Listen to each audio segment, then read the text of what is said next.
Hola, hoy quería traer unos equipos más lindos que tenemos en el museo. Y para contar un poquito la historia de este monocordio, tenemos la presencia de querido amigo y maestro Antonio Werner, quien nos puede comentar un poquito sobre este equipo. Antonio, ¿qué es lo que tenemos acá? Bueno, esa pieza que realmente me parece única e importantísima, no es fácil hallarla, es un monocordio. Etimología griega, mono, único, ¿no es cierto? Una sola, cordio, cuerda, o sea que es un instrumento de cuerda caracterizado por ser una única cuerda. Ese instrumento tiene una historia muy particular, porque empieza como un instrumento musical y termina siendo un elemento de diagnóstico clínico que perteneció a este hospital, y nada menos que a la cátedra de la primera cátedra de otorrinolaringología y el primer servicio del Hospital de Clínicas, fundado en 1894 por el doctor Eduardo Ojeda, que fue el primer profesor titular. Y notablemente es la primera cátedra de otorrinolaringología en toda Latinoamérica, 1894. En esa época no existía el audiómetro, el aparato que usamos actualmente para medir la función auditiva del paciente, que son electroacústicos, son electrónicos, y nos permiten hacer muchas pruebas. Por ejemplo, saber cuáles son las frecuencias de sonido que escucha la persona y también cuál es la presión sonora que necesita para poder escuchar. Esto solamente podíamos medir la frecuencia de una forma un poco, obviamente, grosera, primitiva, pero se usaron mucho. Bueno, el monocordio entonces es un instrumento que existió como instrumento musical en la historia de Oriente y del África, de Japón, de China, de la India, y algunos todavía se siguen usando y con mucho éxito en el tipo de música oriental.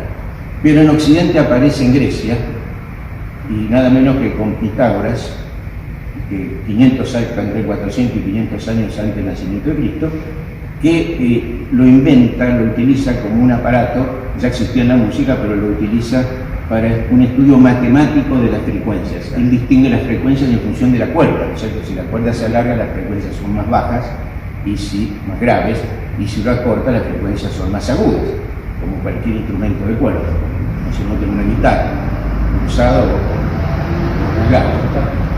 Entonces, 200 años antes de Cristo, o sea 300 años después, Aristóteles empieza a estudiar matemáticamente cuál es la diferencia entre distintas frecuencias y los armónicos, cuando se duplican las frecuencias. Así que ya había ese antecedente de estudio que para una aplicación sirvió para eso. Bueno, este equipo entonces ingresó acá, sin duda, al servicio de otorrinolaringología, este primer servicio, como instrumento de diagnóstico. ¿En qué consistía? Ahora lo vamos a ver en detalle, lo que es el monocordio. Bueno, acá tenemos el equipo para verlo un poquito en detalle. ¿Qué tenemos, Antonio? Bueno, en primer lugar tenemos la referencia a la marca, Stryken Schaffer, y Hubert Stryken fue un inventor, supongo que era un físico holandés, que lo diseñó y lo presentó a principios del siglo XX. Se utilizó hasta la aparición del actual audiómetro clínico electroacústico, que fue creado alrededor de 1920, entre 1910 y 1920, por Fleischer y Flower en Estados Unidos, y que después se comercializó y tomó impulso comercial más o menos en la década del 40. Así que este equipo puede haber sido utilizado durante mucho tiempo, ¿no? Y como lo ven, consiste en una cuerda, tiene un manillar para sostenerlo, y esta cuerda permite ser, con este tornillo, permite ser extendida o aflojada, es decir, y tiene un elemento, este artificio, como el traste de una guitarra, ¿no es cierto?, que uno puede ir corriendo en cada una de las frecuencias, ya está calculado. Ahora, ¿cómo se hace el sonido? O pulsando la cuerda, o mejor, a través de un arco. Como ven acá, tiene un arco igual que un violín, igual que un instrumento de cuerda, un instrumento el cual entonces se desliza sobre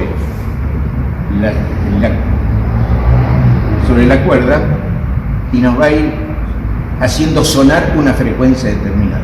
Y el paciente estaba en la distancia determinada y tenía que identificar cuál escuchaba mejor o escuchaba peor.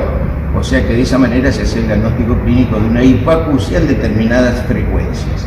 Por supuesto no permitía saber a qué nivel sonoro escuchaba el paciente, porque eso se pudo hacer recién con los audiómetros modernos. Así que con esto se estudiaba la frecuencia, podríamos llamar una especie de frecuenciómetro clínico, y se tiene que haber usado durante mucho tiempo. Así que bueno, esta es una pieza realmente interesante y única del museo. Bueno, Antonio, te agradezco mucho los datos que no teníamos presentes, y así como tenemos este monocordio, el Museo del Hospital de Clínicas cuenta con un sinnúmero de historias a través de su material. Los esperamos con su visita y hasta la próxima.